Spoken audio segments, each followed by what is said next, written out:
Welcome back to another episode of the Athletes Advisor podcast, where I'm your host, Jimmy Bisharat. And today we have a few special guest stars. One of them sitting way over to the right is Chase McCormick with the Chasing Finance podcast. Moving on down a little bit, we got Hendrix, and then we got her brother, Kingston. Hi. Hendrix, you want to say anything? Hello. Hello. And then the man in the middle, we got a very special guest today. He is a first-round draft pick. He set many, many records at Texas University. This guy locked down Hall of Fame receivers like Randy Moss, intercepted guys like Tom Brady, took a pick six back on Peyton Manning. I'm sitting next to one of my favorite players growing up, Quentin Jammer. How you doing? Welcome to the podcast, man. Yeah. Glad to be on. I'm trying to do my best Pat McAfee. How'd I do? It needs a little work, I think, but we're making progress. Could use a little work. Yeah, a little bit of work. It's not his fault, though. He's pretty starstruck. This is the number one Chargers fan in the world, so... Man, I don't know if we're going to talk about the Chargers much today. I want to focus on Quentin himself. You know, really excited to let the viewers hear your story. You know, I had the honor. We played around the golf together. I got to hear your story, but when we played, man, I was like, more people got to hear this. You know, you're authentic, you're real, you're genuine, and you got a lot of freaking experiences behind your belt. Man, a lot of experiences. In my 46 years, I've been through a lot, done a lot. So, you know, I feel like now is about my time to give back to the world, you know, just through, you know, some of my experiences through, you know, early life and career. So, you know, whatever I can share is, you know, is knowledge that, you know, that could maybe help someone in the future. Man, that's exactly why I reached out. You know, I saw you put something on the internet saying how you're trying to help that next gen of athletes. And that's exactly what we're doing here. And that's where I thought this could make for a really good opportunity for us to do some great things together. Yeah. I'm excited about it, man. So 46 years, let's take it back to the beginning. Yeah. You know, how did the love for football start? Like, was it a love for football in the beginning? Was it a love for another sport? It was a love for another sport, but I grew up in a small town in Texas, maybe 27,000 people. But within that community, I grew up in another small community, and I guess the hood part of that small town, and it was close knit. It was like a circle street with a bunch of, you know, housing around it, bunch of kids in the neighborhood. So, you know, we grew up, every season we played the sport. So baseball season, all the kids got together. We find a field and play baseball and football, and we find a court, play basketball during basketball season. So we were always doing something, and there was always kids to do stuff with. And, you know, football was one of the sports we played. We used to play a game called Killer Man, where you throw the football up, and whoever catches you kill him as he's trying to score. It was always physical, and it was always rough because we grew up in a rough part of the neighborhood. So, you know, everything we did, even basketball, was physical. It was basically football while dribbling. But, you know, so I got a lot of experience through like just small town life and just bits and pieces of all little sports. And I loved baseball. I played t-ball, and I fell in love with the sport. So I ended up playing baseball up to my junior year, and I got kicked off the team for assaulting the coach. And they wouldn't let me back on the team, so I guess I gotta stop you. Hold on. You got kicked off the team for what? For assaulting the coach. What's that story? Well, it was my fault because they ran this play. We were playing against Alvin, and so it's another small town in Texas, and they had a really good baseball team. We was playing against them, and they had a play where the pitcher would fake like he would throw to first base, and they would have players in the dugout kick the fence so it sounds like the ball hit the fence, and to try to bait you to steal, and of course, the pitcher just throws the ball to second base and tags you out. And I got caught with the play during the game after we worked on it all week. And when I came to the dugout, like, he was kind of dog cursing me. And, Your coach? yeah, and calling me all kinds of names that I won't say on this podcast. But yeah, I ended up just, like kind of snapping and just grabbing him by the neck for a little bit. Just for a little bit, just for a second. Sounds like he had it coming. Yeah, he had it coming. Kingston's got your back. He's nodding his head right here. Exactly. But at the same time, as a child, I would never advise you to put your hands on an adult. Makes sense. That's good advice, man. But I mean, that's why it's so important about a good coach. Like a coach can make or break. Who knows if that coach didn't treat you that way or acted up like that, you could have played baseball your whole life. I could have played baseball, but God works He works out your things, and they go exactly as He plans them. So it was a blessing in disguise. It could have been, or I could have went on and had a $300 million contract. Who knows? But I'm happy that whatever happened because that's what God intended. Hey, God works in amazing ways. We got two good examples right here to the left and right. Wow. So you're finishing up baseball. Baseball's done for you. So how did you make the transition to then having football be your number one? It wasn't really a transition because I played in the 8th grade and I was pretty good at the sport. Like I said, I came from a small town. Where I'm from, you have to be tough. So, it wasn't really a big transition because I was already playing, and I was already playing on varsity. So it wasn't a big transition. It just became my focus. And were you cornerback in high school, or I played quarterback and safety, free safety, both ways? Yeah. Well, and on offense, I played receiver and running back. It's a small town, but we did play in the biggest division in Texas, which was 5A at the time. So we were a 5A school. I graduated in a class of about 350. So, like I said, a small town, but lots of kids. Yeah.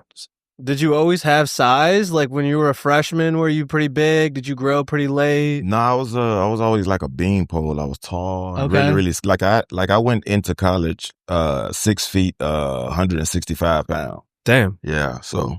And when you went into college, what position did you go in playing? To corner. I went in to play cornerback. My freshman year, I played cornerback, but the guy that was starting in front of me was another freshman, and I didn't think that he was as good as me at all. But they kept playing him because I guess he was rated higher in the state of Texas as a DB. But I was better than him. I was better than everybody on the field. And that was my opinion, but so that's all you got to have. But yeah, man, I saw myself as the best player on the field, and it put a chip on my shoulder that they were doing that, and then was gonna transfer out of Texas after my freshman year because I didn't really like the coach. His name was John Mackovic at the time. Didn't really like him. Was going to transfer out. They fired him, and Mack Brown came in, and that's when I got my chance. But I got my chance to get on the field as a safety. So I went to work, worked on my body, got pretty bulky. So I went from 165 to 220 pounds. Damn. In a fairly short amount of time. So that was my growth spurt. You did that was over 1 year span, like from freshman from freshman to sophomore. Yeah. Crap, what they have you eating? I was on a very high protein, bunch of shake diet, and it was at a time when I was lifting weights, and I was lifting pretty consistently, and I was lifting heavy weights, so I bulked up fast, but I didn't play at 220. I played at around 205. Okay. So now you're in high school, you're going through the recruitment process. Was Texas just the main choice from the beginning? Like, I know you mentioned you didn't like that coach that much. Like, why Texas? Well, I didn't know the coach that much at Texas. When you're going through the recruiting process, these people are putting on in front of you, like, to be like something that they could or could not be. They put on the face to try to get you to the school. So, but Texas wasn't my first choice. My first choice was Miami because, I don't know if you've ever been to Miami, but if you have been to Miami, you'll know why my first choice was Miami. But and then and then there was Michigan because Go Blue. Yeah, there was Michigan because Charles Woodson was there, and Heisman. Yeah, and the day I was supposed to leave for my recruiting visit there, we got snowed in, and so I had to drive. We had to drive 3.5, 4 hours out of Ann Arbor so I can catch a plane, and so that took Michigan off my list. And then, sorry, Chase. Yeah, I'm a Michigan fan. Okay. That's a Michigan fan. pretty common recruiting story. Listen, bro. Guys could have had another like legend. My brother spent 4.5 years in Detroit. Okay. So that cold that's a different type of cold. So I'm glad they got an indoor facility. But yeah, man. I feel like there was something to what you were just saying a second ago, especially for young athletes listening. Like, how do they see through that face, that mask that these coaches are putting on, these teams are putting on? Like, how do you see through all that? It's hard to see through it. That's why you should always have your parents sitting in, because parents can see through bullshit better than you can, because they see it through a lens of a bunch of years and experience. But it's hard for the kid because the coach could be genuine. You know, he could genuinely feel that way about you, or he could be putting on the face, and it's hard to tell who's putting on the face and who's being genuine. Yeah. No. Should players almost be more focused on kind of the NIL opportunities? It's almost kind of like, in a weird way, money talks nowadays, and that's the way it is today. But I don't necessarily see it as as a deterrence or adherence to your decision, because you should always go where your heart is, because if you go where your heart is, you're gonna be happy. And minus a few $1,000, it doesn't matter. Like, you can't buy your happiness. Yeah. And that would be my advice to guys. You got to go with what your gut and your heart is telling you, because they could, I don't know if the NILs are guaranteed money, or but what if you're not happy there and you want to transfer? You're gonna have to take what's the quarterback, I'm a lever, or whatever his name is. He transferred to get to take less money, but he wasn't happy where he was. Yeah. So you transfer and you're gonna lose money anyway. So that's what I'm saying. Go to a place that's going to make you happy, where there's not going to be a decision you have to make on whether you have to transfer or not. You go to where your heart is. And your heart's there, so you're going to stay there. Yeah, my sister actually just went through that too. She's going through volleyball recruiting right now, and she had to turn down a bigger NIL, but she was really happy to go to Wake Forest. And that was something kind of Jimmy recommended to her too, is like, it's more important your happiness and like where you want to be. Like, money will kind of come and go. The money will come, man. And if you go to a place that you're happy and you become a star, like, the money, you're gonna get the money. Like, you're not gonna you're not gonna go to a place where you're not gonna be happy, and you're not playing, and that's starting to mess with your mental health. And when your mental health is starting to get tested, then that's when you're always thinking, you're not playing, you're not doing what you love to do. I mean, you got to remember that football, especially these young athletes, they got to remember that college is a stepping stone. Yeah. College is not the final mission. Yes, there's NIL, and yes, you can make a little money, and that's all great. But that is not the final step. Like, the goal is always to take it to the next level and the next level. And if you're not happy playing at your school, you go to a school that you don't really love, you're living in a city you don't love, how do you expect your production on the field to be great? It's very hard to kind of weigh those two there. Yeah, because you don't want to, it's already hard enough to manage college and the sport. But if you're trying to manage college, a sport, and your emotions, like, your play going to slip. Yeah.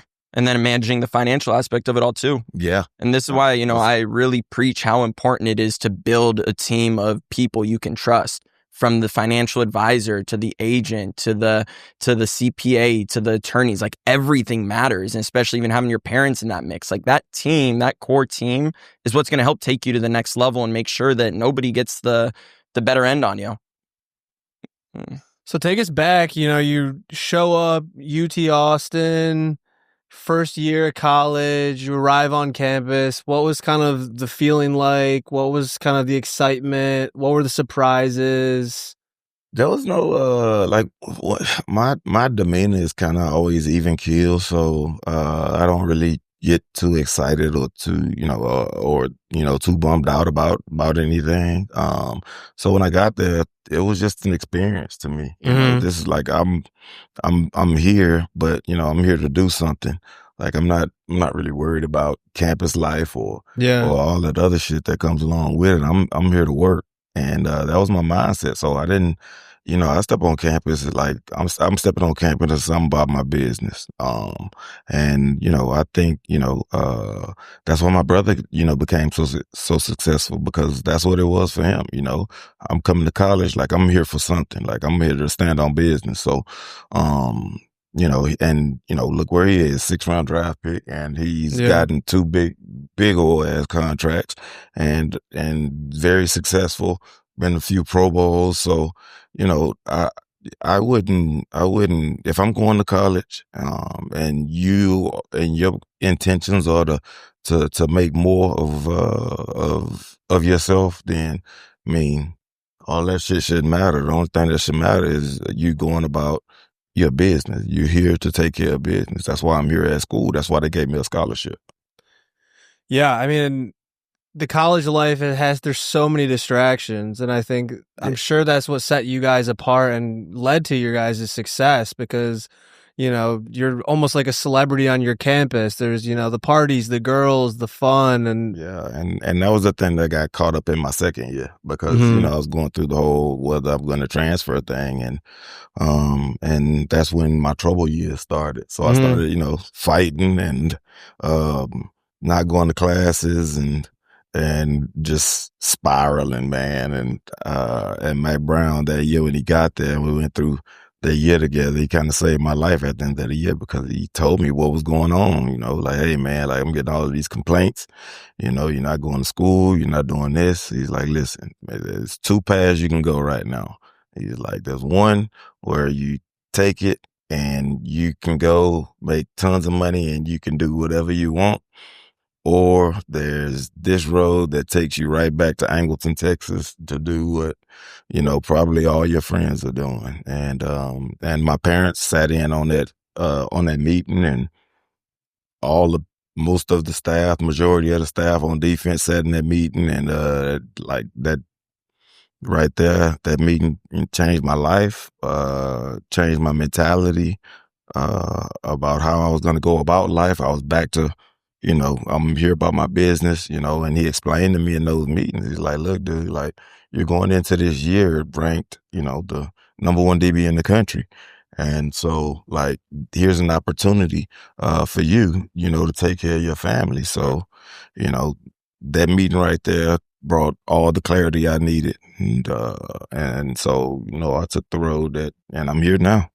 Amazing. Now you before you became, a record setter at Texas, you had to deal with a little bit of adversity and that big injury that took place. You mind sharing a little bit more about that and how you overcame that whole experience? Yeah. So I went into the year, my junior year, rated, #1 DB in the country. So, I'm projected top 20, draft pick. So I go into my junior year with this big head, and leading up to that, like I grew up in a church. We every Sunday I'm in church whether I wanted to go or not. My mom was gonna kick my ass up out of that bed, and you was gonna go to church. So I went into that year. I mean, my head was as big as this room right now going into the year, because in my head I'm gonna ball out this year, and I'm gonna go to the draft and be a top 20 draft pick.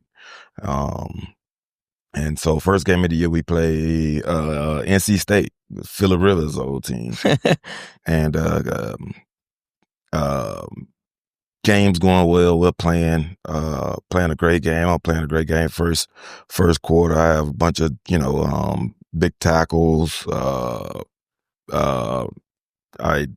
caused the fumble, and I'm having a monster game, and go to tackle somebody on the sideline, and my shoulder, I can't pop my shoulder back in place.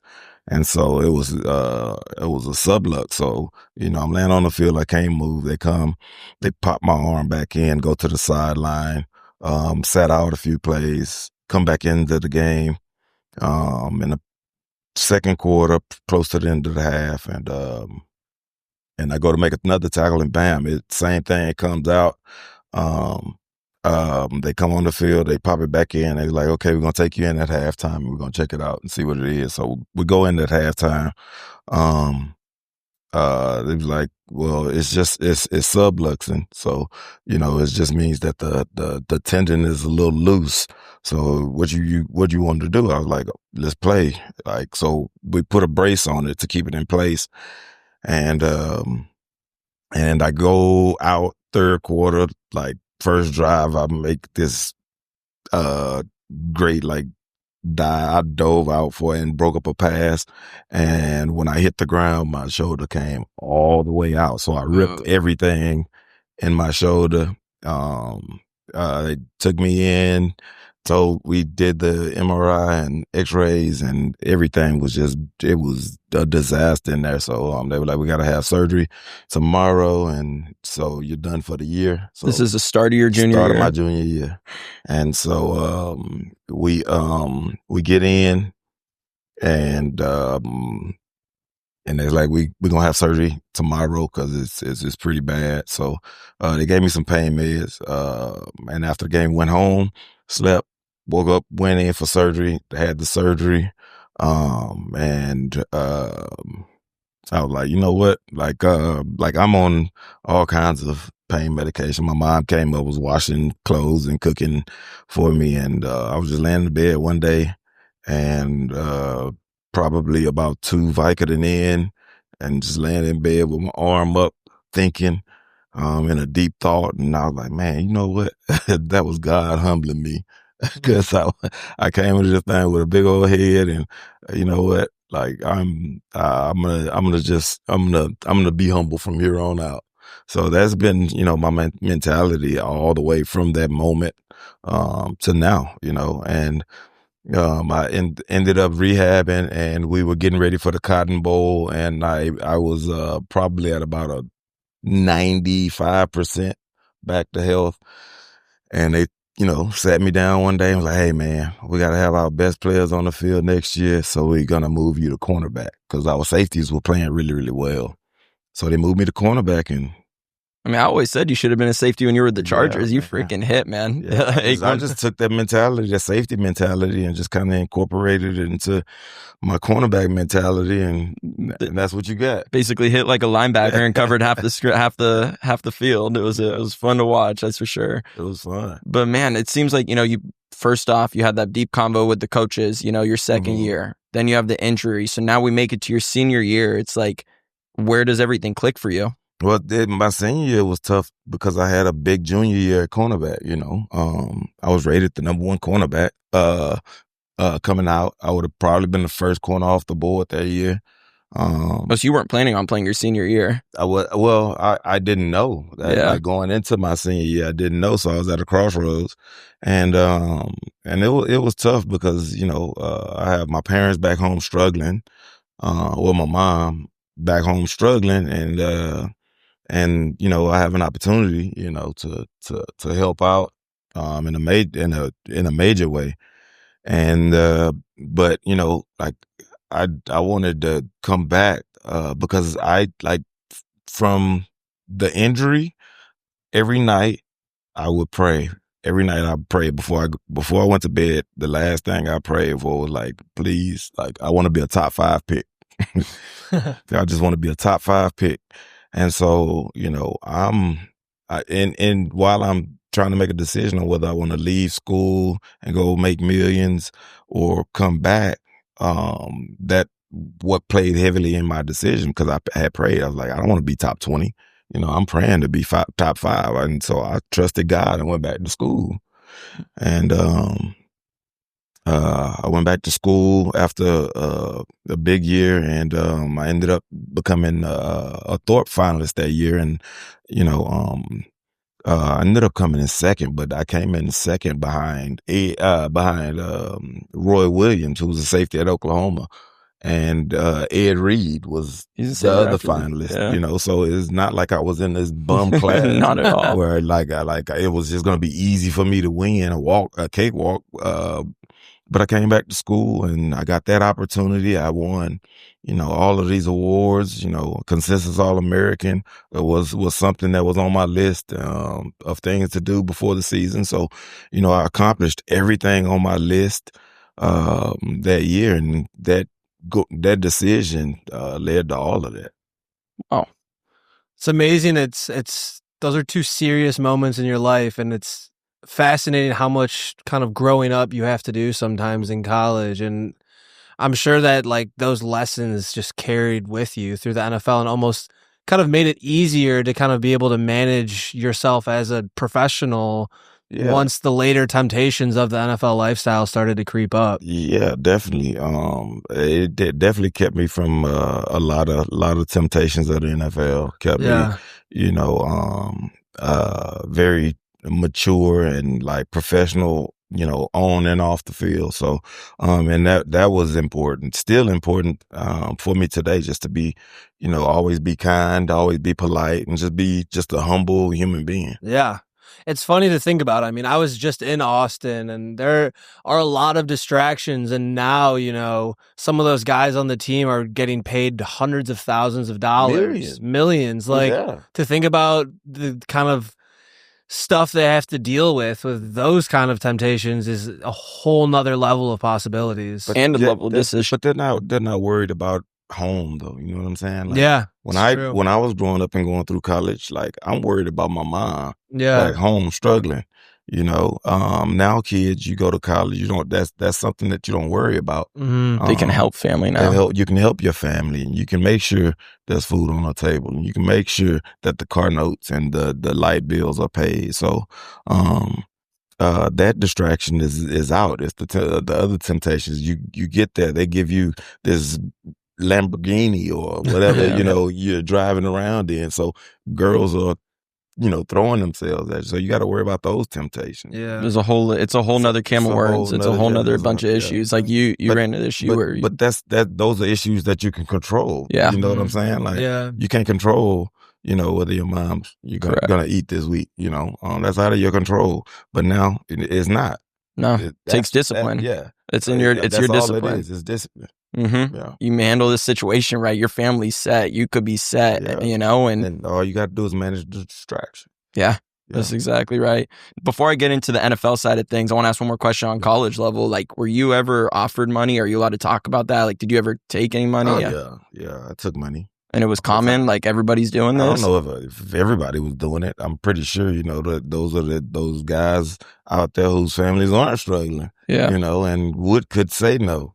But I wasn't that guy. So give Reggie Bush his Heisman back. Man, he should have. They should have never took it. They should have never took it. No, man. Like they don't. Like that's the thing. Is like you gotta understand what your product is, right? Your product is probably 90% is made up of guys who come from homes that are broken or that are come from poverty. So the fact that you get on campus and you're generating all of this money for the school, but you're getting paid $400 a month for yourself. Yeah. And you most guys send most of that money home. You gotta understand what you're trying to put on the field, and gotta understand where what you're trying to put on the field comes from. It's freaking sad, man. And like what you're saying right there, this is why I'm so passionate about wanting to help athletes, is because you just said it. A lot of these guys are coming from poverty. They're coming from tough situations. They weren't taught how to handle millions of dollars. That's the thing. That's why we need guys like yourself, because you sign a millions of dollars a year NIL deal in school, and you coming from nothing. That as soon as that money touch your hands, like you just want to get everything you never had. Yeah. You know, or everything that you see in a rap video or what you see on, you know, Entourage, you know, So I guess you could tell us about that experience. You get drafted, go number 5 overall, so made it in the top 5 to the San Diego Chargers. San Diego. They're Thought I was going to be bolt drafted up. thought I was going to be drafted to Dallas because that's where I was projected to go, and that's who I had sat down with. That's who I had worked out with, and they had the 6th pick. So, you know, I was like, okay, if I'm not going to go 5, then 6 ain't bad either, you know. So, I had sat down with Marty Schottenheimer for like 2.5 hours just watching film. That was my extent of contact with San Diego. So when they called me with the 5th pick, like it was just a surreal feeling because like here I'm thinking I'm gonna go 6, and I'd been praying to go in the top 5, and I go top 5, and it was so surreal just because like all these feelings washed over me from, you know, the fact that this is what I had been praying for 2 years now. Mashallah. So it was like I really didn't even enjoy the moment, probably as I should have, because I was so like, you know, overcome with I don't even know the feeling. I can't describe it. But I was probably not describable. I'm sure you can't put words to it's that. indescribable for sure. So where were you like when you got the call? Like what was draft night like for you? To the draft. You were there? I was in New York. Okay. The draft was in New York. I guess, yeah. What am I saying? I mean, top 5 pick. Of course, you were there. So I went there, and you know, I know what I had prayed for, but I went in there. I was like, just don't be the last person picked out of the room. Do you remember? I was so nervous. And that was a loaded draft class too. Like there were some dogs in that draft. Like you already said, Ed Reed's one of them. Like there were some guys. I took a visit to. My recruiting visit from Michigan. Go Blue. So remember that? Yeah. So Detroit had the 3rd pick, and I was on their radar. I had worked out for them. Oh man! And the phone rings, bro, with the 3rd pick, and it's Detroit, and I'm like, shit. I'm so mad right now. I love so this. mad right now, but I'm so happy at the same time. I'm like, how am I gonna play this on my face? Wait, hold up. So you picked it up? I picked it up. And they were just testing the phones. What? Are you kidding me? Sounds like you took too long to pick it up. They saw your face when you saw Detroit. Yeah, they were testing the phones. And so... that's ridiculous. Detroit came back on the clock and picked Joey Harrington. And I was like, okay, yeah. Oh, man. I got bad blood with Detroit now, too. Yeah. Do you remember the 4 picks before you? There was David Carr. David Carr. Yeah, David Carr, Derek Carr's brother, went 1. Julius Peppers went 2. Legend. Joey Harrington went 3. Mike Williams, our tackle from Texas, went 4. So those were the 4 in front of me. Nice. Number 5. So 2 Texas top 5 that year. Yeah, 2 Texas top 5s that year. Do you remember what you wore to the draft? Yeah, I wore this oversized cream colored suit. Nice. Yeah. That was a style back then. Yeah, it was. Yeah. It was. Everybody had on pretty much baggy suits back then. All right, so what's that partying like? Like you get drafted, like is it all the guys are going out in New York that night? Like what was that like? Or was it family? Nah, I didn't party. No, man. Like I said, I was about business. So I went to sleep. I woke up and was on a flight to San Diego. Next morning? Wow. Best city in the world is where you landed. Yeah. You could have gone to Detroit. You never know. You lucked out, let me tell you. You lucked out. Oh. Man. So you're there. When do you get, like, what did it feel like? What was the first paycheck to hit? Like, how was that? How did that all go down? Like, was there a lot of negotiating or was it kind of you got there? Yeah, there was a lot of negotiating. Really? I missed the entire preseason. What? Yeah, and I didn't sign my contract until about like maybe 3 or 4 days before the season opener. Wow. And were you you weren't practicing or anything with the guys, or were you still practicing? No, I was holding out? I went through the off-season program and I went through mini camp. Wow.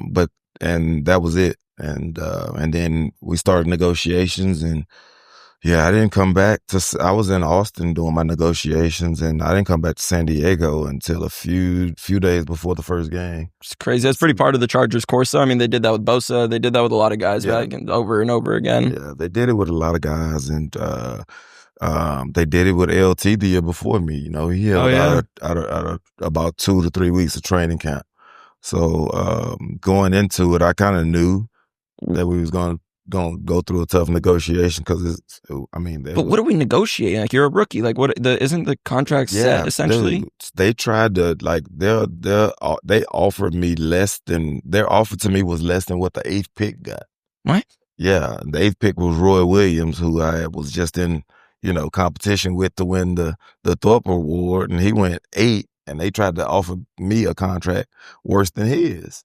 I don't get it. They think they can just get the upper hand because you're excited. You're just going to sign. Like, and I mean, they do all of their research, so they know where you come from when they're doing all of this with you. And it's like, no, man, that's not. I'm like, my agent doing the work for me, and I don't know anything about it. But if he's telling me that this is a dumb contract, I'm gonna listen to my agent. Yeah.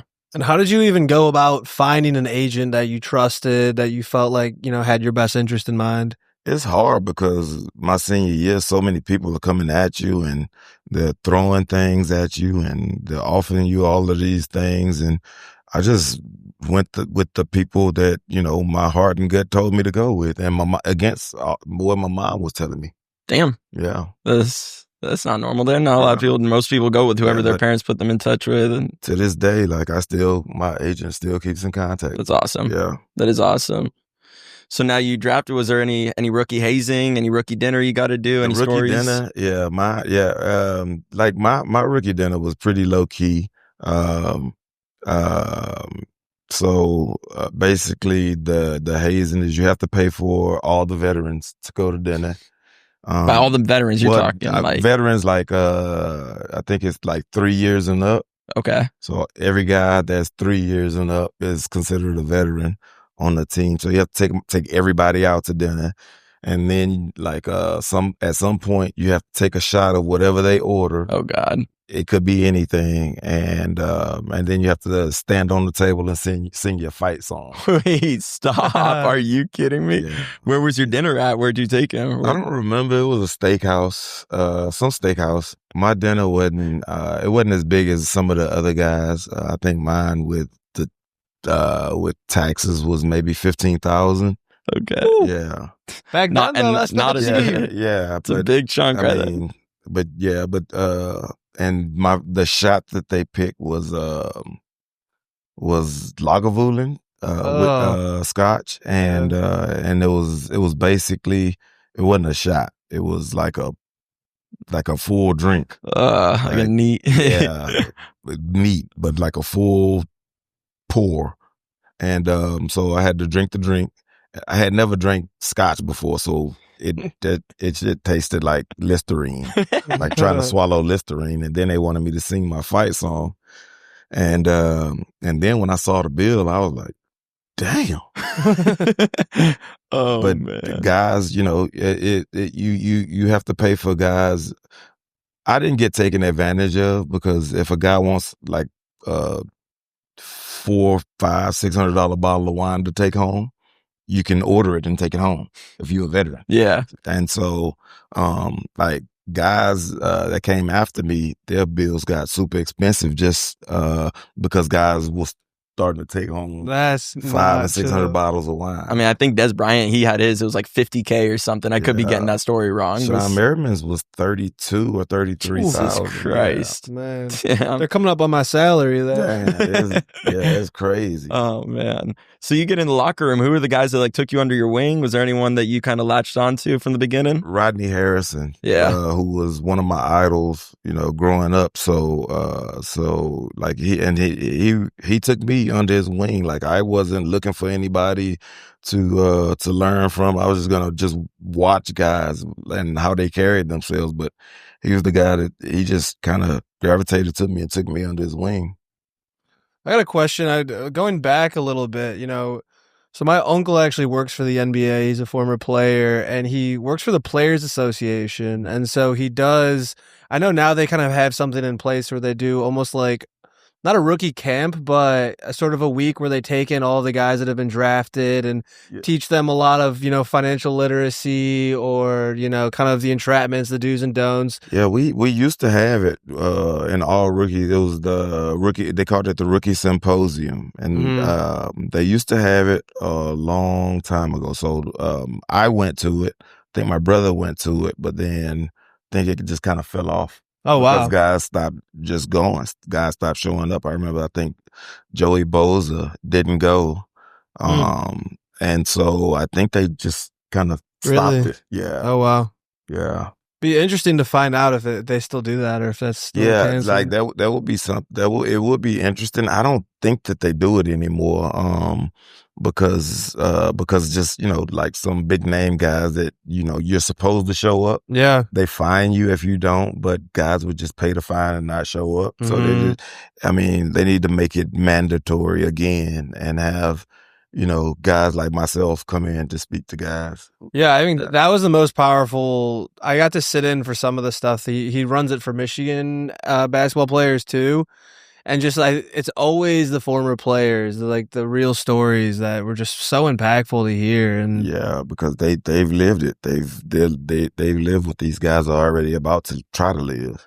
I mean, that's what you and I talked about. It's like, at the end of the day, I can preach all the right things about how you manage your money, what you should invest with, what you should or shouldn't do. But I'm a guy in the suit. Yeah. You played the game. You felt it. You've been through it all. You've experienced it all. I mean, I'm sure when you got drafted, you probably made some of those big purchases.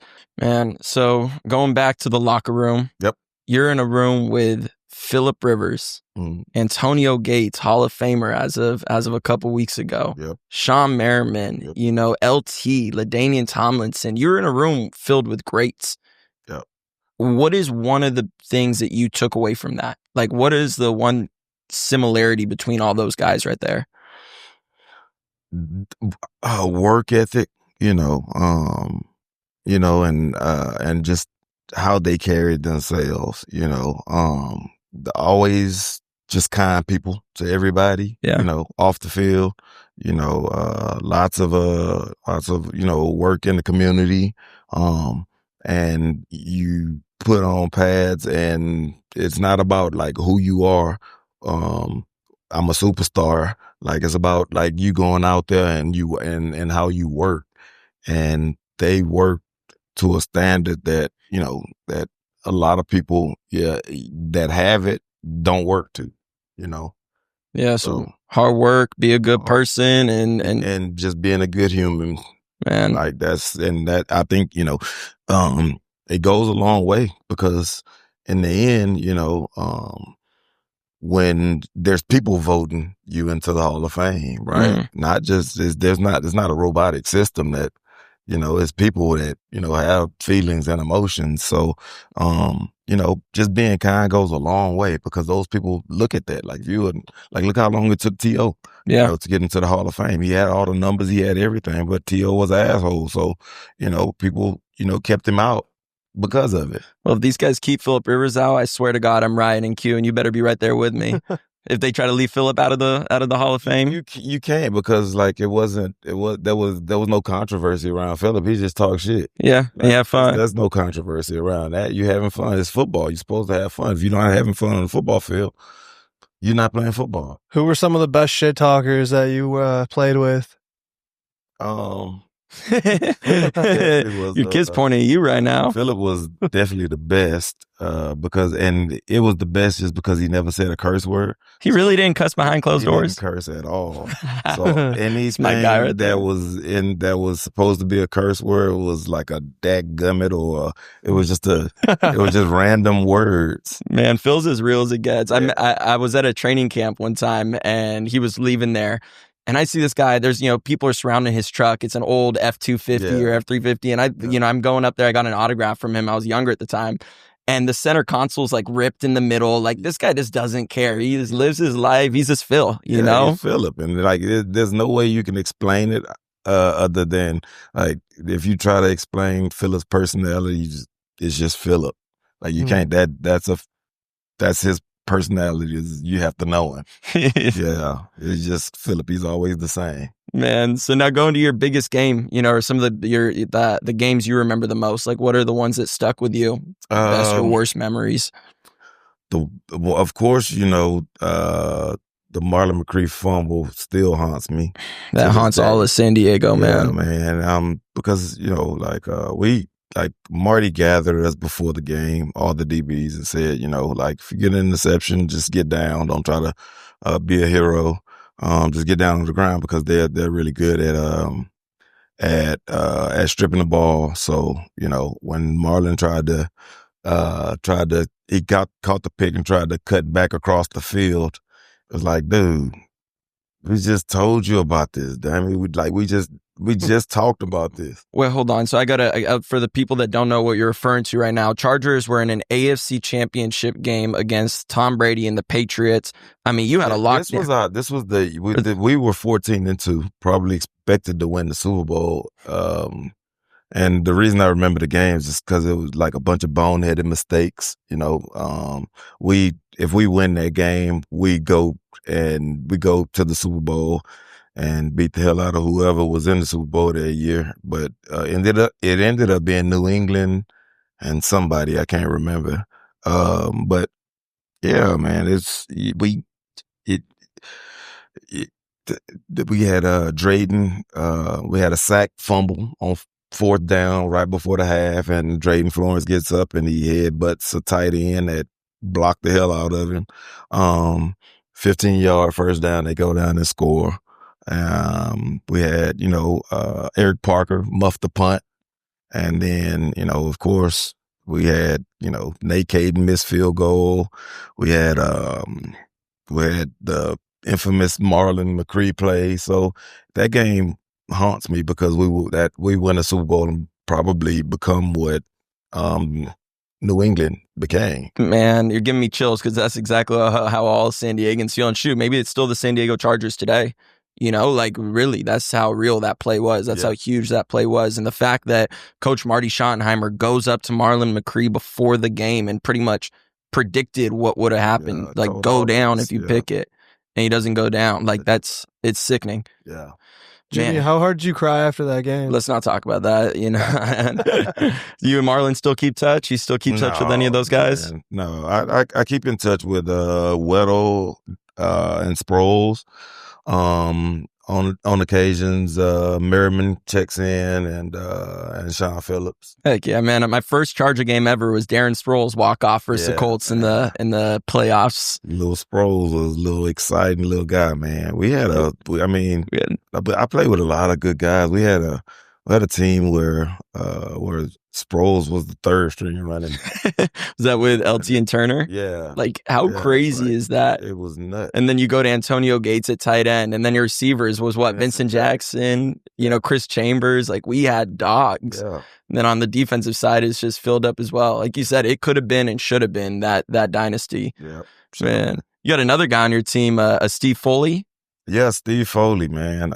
Probably Steve Foley had 10.5 sacks one year and was going into a contract year and ended up getting followed by an off-duty cop. Again, you got to know where we come from. We come from places where people will roll up on you and rob you. So him coming to California from Houston, that's your mentality. In Houston, people get robbed like that all the time. So guys in his daily driver following a NFL player home. He gets out, he identifies himself as an officer, but people get robbed. Yeah. You just walk up on somebody plain clothes and not, he's not wearing any gear or anything? Nothing, no identification, no anything. He ends up shooting Steve Foley 5 times and ended his career. So, yeah, man, be careful about, it's ridiculous. Shouldn't have happened, but it's still happening today. But yeah, man, Foley probably would have been one of the 50 all-time greatest Chargers hadn't that happened. Yeah, crazy. He was great. He was going into his contract year. Going into a contract year, yeah, man. Yeah, and coming off 10 and a half sacks. That's huge. Yeah. That is a huge career. That's insane. I mean, I haven't actually even heard that story before. Yeah. Was he like how he was provoked in some way? Did he was he getting defensive or? Foley is dark. They were coming from we were coming from. Everybody was going home from a rookie dinner. It was Antonio Cromartie's rookie dinner. No way. Yeah, man. Yeah, and they went to Coronado after, and so the dude followed him from Coronado all the way to Rancho Bernardo. And that's a far what happened to the drive, too. officer? Yeah. Did he get locked up? I think he got fired, but Foley ended up settling with San Diego and Coronado Police Department. Yeah. That's insane. Man, so who were the partiers on the team back then?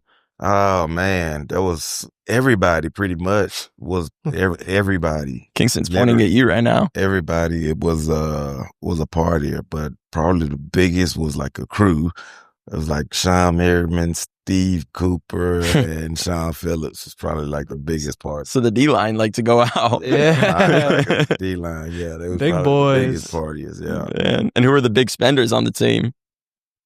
I can tell you the non-big spenders because everybody spent big, but Phillip didn't spend. Love him more and more. Yeah. LT didn't spend. Who else? That's pretty much it. And anybody that was like drafted after the second round or undrafted. Yeah. Yeah. The two goats right there. Yeah. It's crazy. Chase, you got any other questions? Well, I was kind of curious, like talking about parties and stuff. Did you ever get to like hang out with any celebrities? Did you guys like road games playing? Not on road games, but like we hung out with celebrities. I remember like Sean Phillips and Merriman was hanging out with Kevin Hart at downtown before he was like huge. Yeah. Like, and he was just cracking jokes on people. So yeah, we got to hang out. Like he's huge now. So like looking back on it, it's like I got to hang out with that guy. Yeah. So yeah, that's it's just awesome. like random stuff. You'll walk into, one of those guys' parties and you see. Yeah. Yeah, just like they hung around celebrities, big time celebrities. What's your favorite Kevin Hart movie? Oh man, let's see. Favorite Kevin Hart movie. What's the one when he was a cop? Soul Plane. No, what's the one? No, yeah, the one with Ice Cube and yeah, what's that one? Oh, not Training Day, but it's something Ride. Ride Along. Ride Along. There we go. That one's my favorite for sure. That one's hilarious. Yeah. So, but yeah, I've hung out with celebrities. I've dated a few celebrities that I would not like to speak on record about, but yeah, off air. Yeah. So after life after football, you hang up. You went to 1 year and you ended up playing 1 year in Denver, right? Played 1 year in Denver. Yeah. Was that you didn't want to leave the Chargers, did you? I didn't want to leave the Chargers, but and I offered to play my last year with the Chargers at a veteran minimum. They went on long to sign Derek Cox. Derek Cox. I'm sorry. Derek Cox, and Derek Cox stunk it up for about 3 games, getting $20 million and bouncing. Man. So you did your last year in Denver? Last year in Denver, it was a fun year. We went to the Super Bowl, so I got to experience that. Was that with Manning? That was with Manning. Oh, wow. I didn't even realize that. We ended up getting blown out. So you get a pick six against Manning, and then the next year you go play with him? Play with him, yeah. Oh, that's awesome. Man, okay. So then what made you just decide, what was the moment when you knew, hey, I'm done? Like, I don't need to play anymore. I don't want to play anymore. When nobody was calling except for Jacksonville Jaguars. I knew it was time to hang it up. Oh, man. Yeah. That's hilarious. Well, what would you say was, like, your favorite season you played?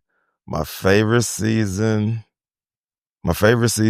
to play was the year, I think, was it 2008 or 9? We went to the AFC Championship game and played against the New England Patriots. Phillip played with a torn ACL. Whew. Yeah. Go. That was my favorite football game ever. I mean, think about getting like and we lost. We lost it too. We didn't go to a Super Bowl, sadly. But think about going out there and like a torn ACL. torn. That's a freaking fighter right there, man. And we went out there shorthanded. LT was hurt. Gates was hurt.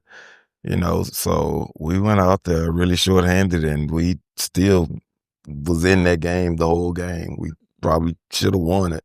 I think we can look back at so many Charger games and saw like, wow, we should have won it because of this. If it wasn't this, they're cursed for sure, right? For sure. I mean, Rashawn Slater hurt already. Mike Williams retiring. Yeah. Najee Harris getting shot in the eye with a firework. Like I'm telling you, bro. They're cursed for real. And sadly, I'm a fan of them, man. Yeah, them and my Padres. It's going to be a hard time for you until the Spaniels sail. That's what everyone says. You're making a lot of San Diegans happy right now. Yeah.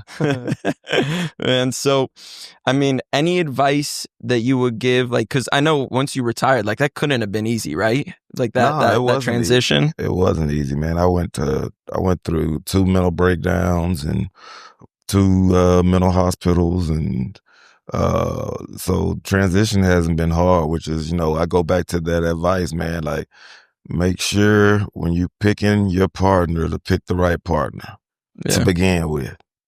Yeah, that's huge. Yeah, that's huge. But do you want to expand a little bit more about like the stuff you went through? Like, I don't want to. Yeah. I mean, there's a period where you go through, you know, little dark period because you don't know what to do with your life. And you're talking like 1-2 years after ball. You talking like 2-3 years after ball. Okay. Like you just don't know what you're supposed to do with your life. Like because now, like the only thing that you pretty much, you know, live to do is taken away. And so now you don't have that. You don't have anything that you love to do. And so if you don't have anything that you love to do, that's why I would also give the advice that make sure you have something that you love to do while you're in college. So after football, the transition is much easier because if you have nothing, the transition is you know, it is very difficult. It's a very, very hard road to go through. And I went through it, and it was bad. It was really bad. A lot of drinking, a lot of, like, you know, self-sabotaging, self-sacrifice, in a bad way.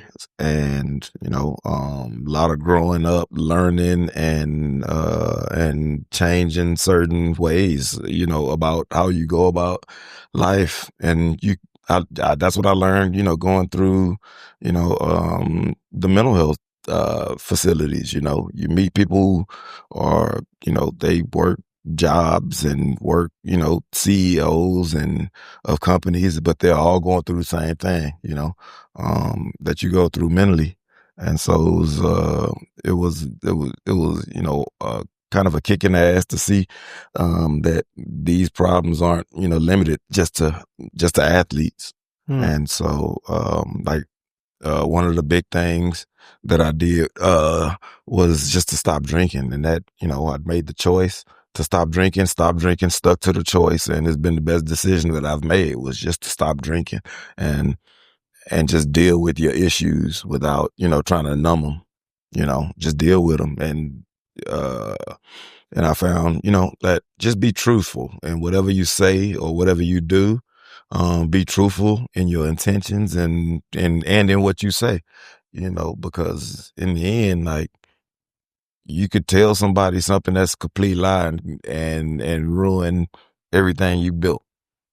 Yeah. So, what's the saying? It's like it takes a decade to build your name, but it takes one bad mistake to take it down. I know I'm butchering it, but I mean, it's close enough, you know. But yeah, one single lie or mistruth or, you know, leaving something out could ruin the best thing that ever happened to you, you know. So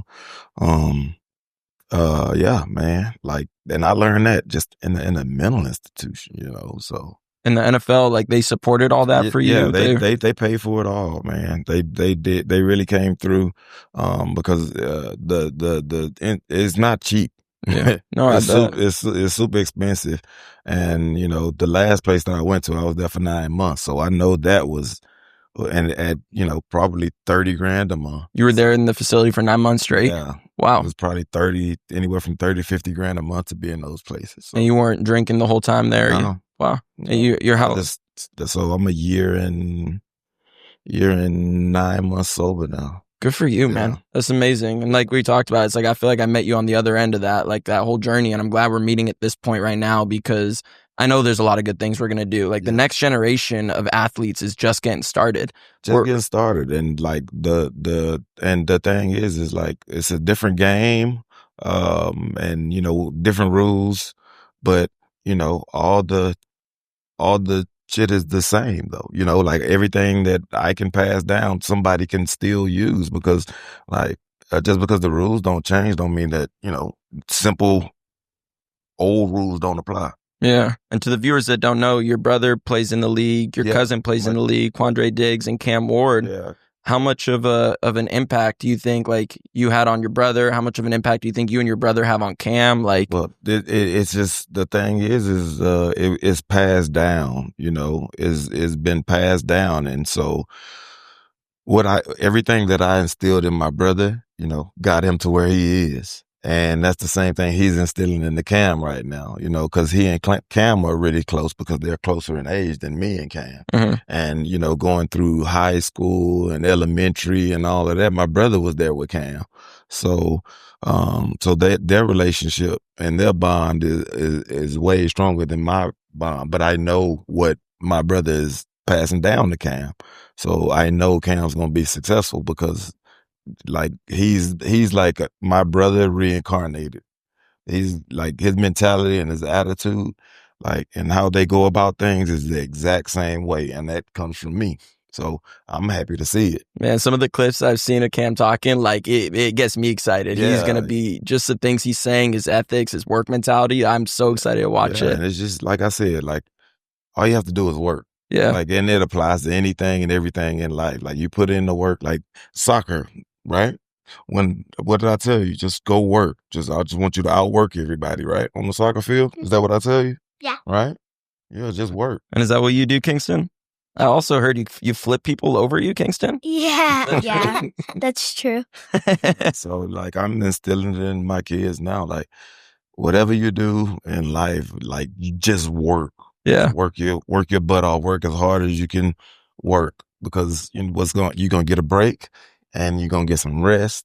You're going to get that valuable experience from it all. It's going to make you feel good.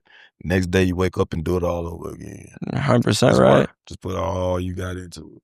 Man, that's great advice right there. And especially when you're young, it all compounds. You put in that hard work at a young age early on, it's going to compound more and more over time. Same thing goes with investing. You invest early, you let it compound, it's going to grow and grow. Before we go, Kingston, you got any predictions on your Uncle Cam this year?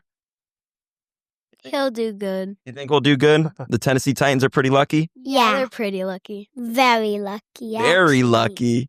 I love it. Well, Quentin, thank you so much for coming on, man. This has been a pleasure. I know we're going to do a lot of great things helping this next generation of athletes out, man.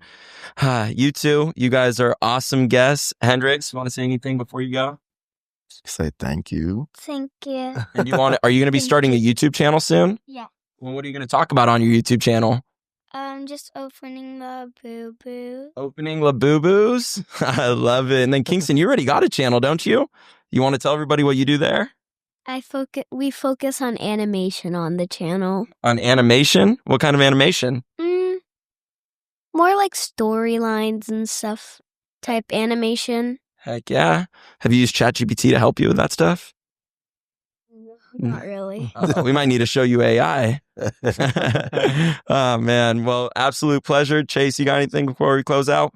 No, thank you guys for being here. It's really special to see, and thank you for opening up and just telling us about your life. It's really cool to see how you're just such a family man, and it was awesome going to lunch with you and getting to know your kids and just seeing your passion for helping others. And I know that's how Jimmy is too, and I think you guys are going to do a lot of great things. So I'm here to excited to be a part of it. Yeah, this was fun. And, I'm looking forward to like getting, some more of the story out there, man. It's a lot, I could be on here and talk my life for days, but let's just do it, one step at a time, because Yeah. there's a lot of interesting stuff that has happened throughout my life. And let me tell you, ladies and gentlemen, you guys got 10 to 20% of it. And Quentin, I appreciate you open up for that 10 to 20%, man, because I know your experiences, that's what's going to help the next generation more than anything, man. So thank you again for opening up.